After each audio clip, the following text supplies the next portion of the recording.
明天又是礼拜一要上班了，所以我来准备下礼拜5天工作日的午餐。因为最近在减少碳水的摄入，所以我把白米和糙米1:1混合，而且糙米可以补充维生素 B1。糙米就是在普通超市能买到的 brown rice， 水要加到饭的2倍，这样最后煮出来的不会太干。然后切一点葱段和蒜末，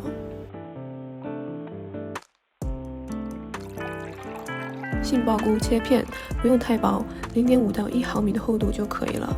洋葱随便的切成小块就可以了。胡萝卜切成丝，我知道有人很懒，那就切片吧。牛肉逆着纹路切成片，然后调味。1勺蚝油，1勺酱油，1勺生抽，1勺淀粉、盐、胡椒粉，1勺食用油，然后就可以放在冰箱里腌10分钟左右。虾仁滑大的虾用料酒、盐和胡椒简单腌制一下就可以了。接下来是红烧豆腐的酱汁，蒜末、生抽、老抽、蚝油、淀粉、水。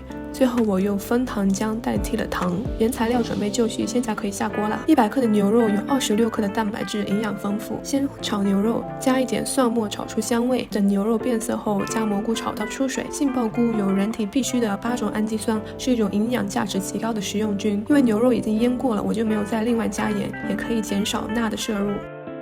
100克的虾有24克的蛋白质，仅次于牛肉。先炒虾仁，再炒鸡蛋。我直接用虾仁的油，没有另外加油，所以做出来的变成虾仁炒蛋，但是也不影响食物的营养。100克的豆腐只有8克蛋白质，但其他微量元素的含量很高。先把豆腐煎到2面金黄，倒入调好的酱汁，多加一点水，让水味没过豆腐，最后大火收汁就好了。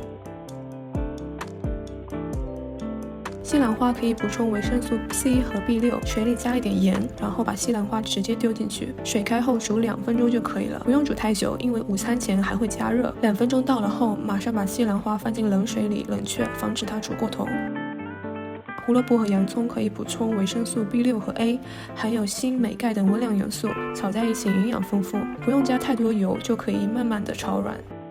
大功告成，现在可以开始分装了。我会把所有菜分成每餐的分量。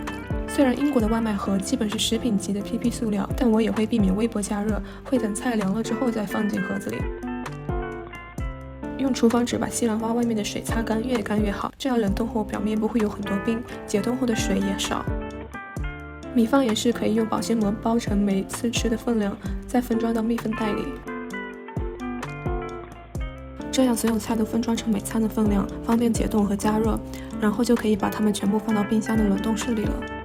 提前1天晚上把隔天要吃的菜和饭从冷冻室放到冷藏室，第2天加热吃就好了。早上洗漱完后，我会先把菜装到饭盒里。如果去公司的话，我就把饭盒带到公司去加热；如果在家办公的话，我就在午饭时间加热。